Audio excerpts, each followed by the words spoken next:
Okay, the issue with internet usage in India, I would say, are a few. One is simplicity, right? I mean, I was telling you how I wanted to make a website with all cool features and everything. Bad idea. Don't give the person options because they anyways don't understand. So you have to guide them by making some of the decisions for them. And this is very, very important in the web space.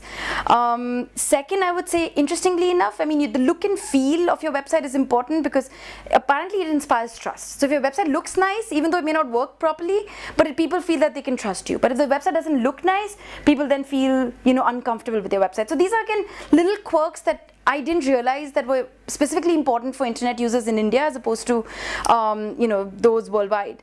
And I would say the third thing is hand-holding.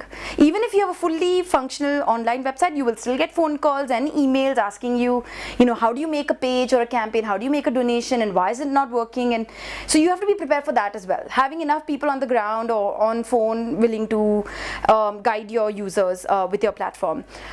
In terms of getting your website up and running, I think that was a bigger challenge for me because I'm not from a tech background. I don't code. I had to hire that skill set. And I tell all my friends who are looking for developers today that hiring a developer is like choosing a restaurant to eat at. And so for whoever from Bombay is watching this, I mean, you could go to Swati Snacks, like a local joint, and pay 500 rupees and have the best meal ever. Or you could go to Golden Dragon at the Taj and pay 5,000 and hate the food, right? So choosing the developers is extremely important. Just because you're paying more does not mean you're going to get a better output. Believe me.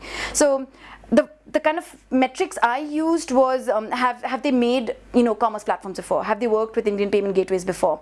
What are some of the look and feels of the previous website they've made? And quite frankly, even after doing a lot of these checks, you have to prepare yourself for the harsh reality of life, which is people can screw you over. In fact, my first developer worked with us for 3 months, took 50% of the advance upfront, and then just kind of went MIA. And he was like, I'm just tired of working on this project, it's just too complicated, and then kind of left. Especially as a startup, you need to know that your platform will change and evolve a lot over time, right? You might, like I did, right? Gifting to fundraising to crowdfunding. So your web developers have to be open with that kind of uncertainty. And if they're not, like my first guy, they'll just skip out on you. So be prepared to deal with those kind of realities. And the second is delays. I mean, things always take longer. So mentally prepare yourself for a 2x beta, I almost say, or delta, sorry. That if they say 3 months, just say 6 months. At least to your clients, say 6 months. Otherwise, they'll come back to you and ask, why is this not ready? And then you won't know what to say. So set expectations correctly when it comes to development. I would say prior experience with at least the core things you're looking to build. So don't go to a BC Webwise because they've not ever built a commerce engine, even though they've done the website for like L'Oreal, because they've not done commerce, right? If you need a payment gateway, work with someone who's done a payment gateway. So I would say relevant experience is one. Second is make sure you don't work with people who are part-time developers. A lot of outfits today, social media companies who have resources extra lying are cheaper, and so as a startup you get tempted because they're cheaper, because they're giving you the resources that are free for those few months.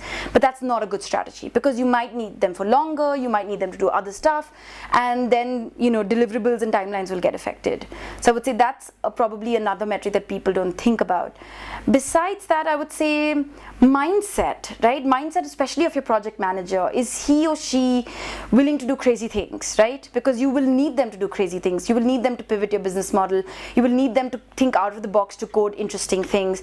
And so you shouldn't work with the traditional mindset companies, right? Simple static company website or website with basic shopping cart and catalog. You need to work with someone who's willing to kind of go beyond the scope of work if need be. So I would say those 3 things would be what I would choose from.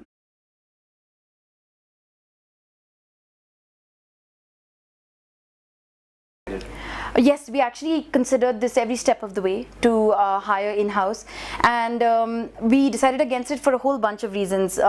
First and foremost is because we ourselves, at least the founding team, weren't developers, we didn't know how to hire the right one. I mean, today when I hire a marketing person, I just pick up something on my desk and say, sell it to me, right? So I can judge how good you are at sales and marketing, but I couldn't do that with code. So I think that was the main reason why we decided against it. But second, which sort of helped us take this decision, was the initial angel that funded our website. He himself runs a very large e-commerce platform that does cross and top line today. They sell jewelry online, and he himself hadn't hired an in-house team for the first 2 years. And he advised against it, saying that you'll have to hire way too many functions. So you'll have to have somebody who does code, somebody who does design, somebody who does HTML, and then you need somebody to manage them. So it's a lot of cost to take on when you don't know what your business model is going to be.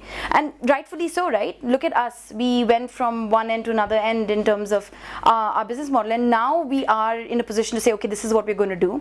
So we're going to get a developer to set up the initial website and start hiring our own talent in-house to at least maintain the website and maybe transition it over the next 6-9 months. But again, who knows?